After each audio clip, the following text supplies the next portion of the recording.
Shifting focus, it seems as though U.S. efforts to denuclearize North Korea as quickly as possible have been put on the back burner for a while. Secretary of State Mike Pompeo now admits negotiations to dismantle the regime's nuclear weapons program may take some time. Our Lee Seung-jae tells us more. A day after U.S. President Donald Trump stated there was no time limit attached to the dismantlement of North Korea's nuclear weapons program, his top diplomat Mike Pompeo echoed his boss's remarks at a cabinet meeting on Wednesday, saying the negotiations may take some time.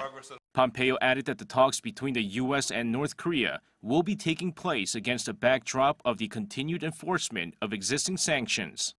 His assessment comes roughly 5 weeks after President Trump and North Korean leader Kim Jong-un agreed at their summit in Singapore that Pyongyang would work towards the complete denuclearization of the Korean Peninsula in exchange for security guarantees from the U.S. Regarding the repatriation of American soldiers killed during the Korean War, Pompeo said North Korea is expected to repatriate the remains in the coming weeks, calling it commitment made by the North. A senior U.S. defense official says Washington hopes North Korea returns about 50 sets of remains within 2 weeks, but the details are still thought to be sketchy. This, despite 2 days of talks between U.S. and North Korean officials on the matter at the inter-Korean border on Sunday and Monday. Pompeo traveled to Pyongyang earlier this month, hoping to agree a roadmap for the regime's denuclearization, but he left empty-handed, and progress has been slow ever since.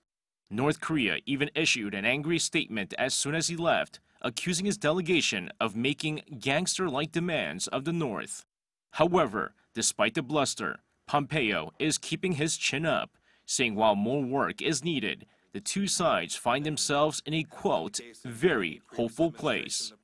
Lee Seung-jae, Arirang News.